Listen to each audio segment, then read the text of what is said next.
Two people spend 20 years chasing wealth. One earns extraordinary income. The other pays himself almost nothing. 20 years later, one retires comfortably. The other owns an empire. How? The answer seems obvious. Passive income, multiple streams, escape work, make money while you sleep. But history reveals something strange. Many of the richest people in history spent decades doing almost the opposite, working obsessively, reinvesting relentlessly, living with surprisingly little cash. Which raises a disturbing question. If passive income creates wealth, why didn't billionaires pursue it? The first game is familiar. Study, work, earn, save, invest, repeat. It is an honorable game, and millions have built beautiful lives through it. But hidden inside the game is a limitation: time. Some of the highest paid people in society are not the richest, because income and wealth are not the same thing. Income is a flow. Wealth is ownership.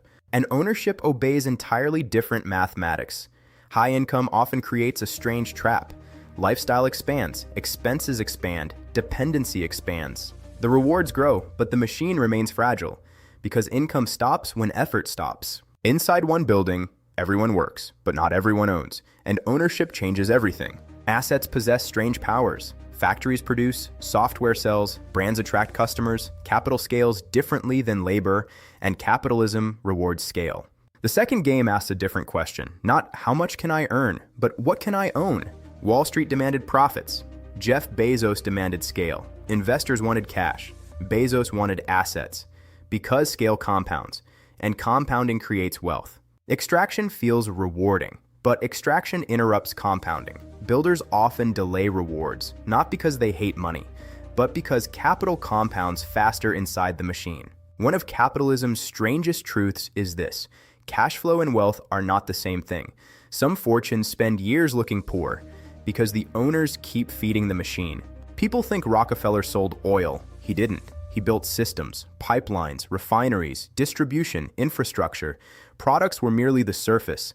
Systems created the empire. People think McDonald's sells hamburgers, but hamburgers attracted customers. Real estate built fortunes. Ownership built empires. Bernard Arnault didn't assemble products, he assembled brands. And brands became assets. Assets became ecosystems. Eventually, ownership evolves. Warren Buffett doesn't sell insurance or soft drinks. He allocates capital, assets buying assets, compounding buying compounding. This is the third game. Not labor, not ownership. Capital allocation. The art of deciding where capital should live. The most valuable assets often cannot be touched. Trust, reputation, attention, data, talent, communities. Invisible assets create visible fortunes. Some systems become more valuable as more people join. Microsoft, Google, Visa, Meta, Amazon. Scale begins feeding itself, and growth becomes self-reinforcing. Eventually, products disappear. Companies become platforms. Platforms become ecosystems. And ecosystems become infrastructure. At extreme scales, power moves beyond companies into institutions, because institutions outlive founders and systems outlive institutions. Roads are assets. Railroads are assets. Operating systems are assets. Cloud computing is an asset. Payment networks are assets. Civilization itself is built upon layers of ownership. At the beginning, it seemed like two people were pursuing wealth, but perhaps they were playing entirely different games. One optimized income, another optimized ownership. Then ownership evolved into capital allocation.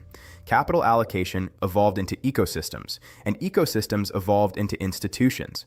Perhaps that's why capitalism rewards some forms of effort so differently. Because civilization itself is a stack of systems, and the greatest fortunes emerged not from earning more money, but from owning the systems upon which other people build. Subscribe to Learning BizCraft. Join the craft.